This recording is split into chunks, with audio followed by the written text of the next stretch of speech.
दोस्तों नमस्कार। आप देख रहे हैं मनोज सिंह ऑफिशियल और मैं मनोज सिंह। 2-3 दिनों के बाद मैं पुनः वीडियो बना रहा हूं। आइए आप लोगों को कुछ ऐसे इम्पॉर्टेंट चीज़ों से मैं रूबरू कराता हूं। उससे पहले आपसे निवेदन होगा कि आप इस सेशन को अधिक से अधिक लोगों तक पहुंचाने का प्रयास करिएगा। और 2-3 पॉइंट पर मैं बात करूंगा। पहला पॉइंट कि TRE 1 का सप्लीमेंट्री रिजल्ट और TRE 2 का TRE 2 और TRE 3 में जो पार्टिसिपेशन करने वाली बात थी, इन सभी बिंदुओं पर हम बात करेंगे। उससे पहले आपसे विनम्र आग्रह होगा कि आप लोग इसे अधिक से अधिक लोगों तक पहुंचाने का प्रयास करिएगा। आइए हम मुख्य मुद्दा पर चलते हैं। पहला चीज है कि TRE 1 का जो सप्लीमेंट्री रिजल्ट पूर्ण रूप से नहीं जारी हुआ था, उसी को लेकर के पटना हाई कोर्ट में केस किया गया था। और TRE 2 की सप्लीमेंट्री रिजल्ट नहीं दिया गया और वही सीट आगे मर्ज कर दिया गया। इन बिंदुओं पर भी पटना हाई कोर्ट में केस हो चुका है और बहुत जल्द इस पर भी सुनवाई होने वाला है। और सबसे इंपॉर्टेंट बात, जो हमारे NIS DLED साथी जो कि TRE 3 में पार्टिसिपेशन नहीं कर पाए थे, उनके लिए भी हमारे पप्पू सर के द्वारा पटना हाई कोर्ट में भी केस किया गया था। उसकी भी सुनवाई बहुत जल्द होने वाली है और पॉजिटिव सुनवाई होने वाली है, ये हमें पूर्ण भरोसा है। ये बात हो गई। इसके बाद सुप्रीम कोर्ट की बात करते हैं। सुप्रीम कोर्ट, चूंकि आप जानते हैं कि सुप्रीम कोर्ट में हम लोग एक बार हार चुके हैं, इसलिए समय लग रहा है। समय लग रहा है तो समय लगना स्वाभाविक सी बात है। सबसे बड़ी चीज है कि जो रीट पिटीशन हमारे बिहार प्रदेश के नेतृत्वकर्ता से जो हो रहा है, उसमें एक्सेप्ट हो जाए, ये बहुत बड़ी बात है। एक्सेप्ट नहीं होगा तो फिर हम लोगों को मुंह की खानी पड़ेगी।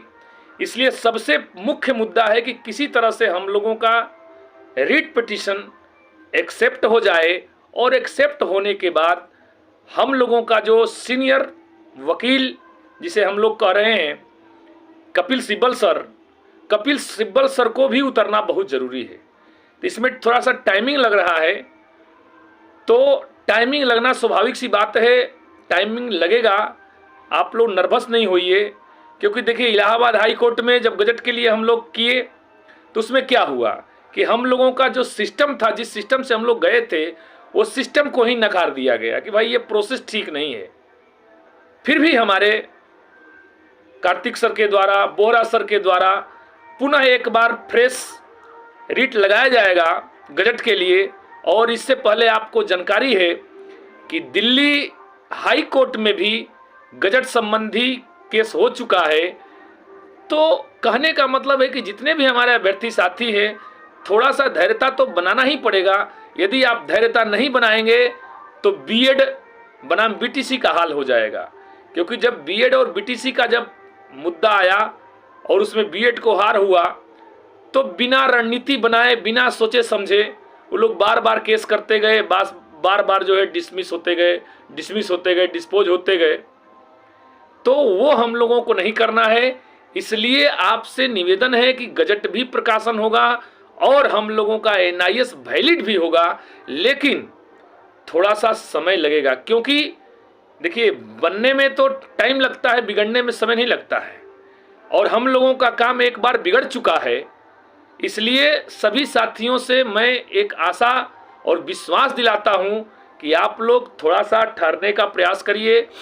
ठीक है, मैंने 5 तारीख तक, 10 तारीख तक उस पर पूरा जो भी लूप हॉल्स है, उन सभी कमियों को दूर करके और आगे की रणनीति पे हम लोगों को काम करना है।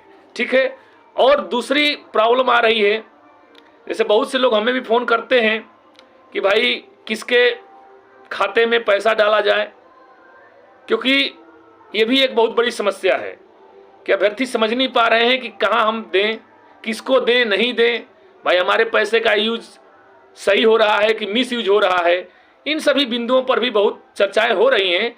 लेकिन उसमें जहां तक आप खुद समझदार हैं, आपको लगे कि नहीं हमारा काम यहाँ से बनने वाला है, उनका सहयोग करें, यही बात आपसे कहना है। बाकी आप लोग धैर्यता बनाए रहिए, चूंकि धैर्यता हम समझ रहे हैं कि धैर्यता खत्म होने के मूड में है, धैर्यता खत्म होने के कगार पर है, लेकिन फिर भी हम आपको भरोसा दिलाते हैं और आशा ही नहीं पूर्ण विश्वास है कि एक न एक दिन NIS DLED पूर्ण रूप से वैलिड होगा।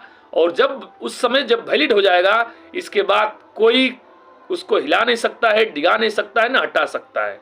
यही बात कहना था। और जो भी हमारे चैनल पर नए सब्सक्राइबर होंगे, उनसे निवेदन है कि आप लोग बेल आइकन की घंटी को दबा लीजिएगा और सब्सक्राइब जरूर कर लीजिएगा। यही बात आपसे कहना है। बाकी आप लोग जहां भी रहें, स्वस्थ रहें, मस्त रहें, व्यस्त रहें और अस्वस्थ रहें कि काम होगा ही। ऐसा नहीं है कि काम आपका नहीं हो रहा है या नहीं होगा, ये कभी दिमाग मत रखिएगा। ऐसे तो नेगेटिविटी फैलाने वाले बहुत से लोग लगे हुए हैं कि नेगेटिविटी फैला रहे हैं, लेकिन आपसे निवेदन है कि आप लोग बिल्कुल धैर्यता बनाए रहिए, जरूर हम लोगों का काम होगा। जय हिंद, जय भारत और जय अभ्यर्थी संघ।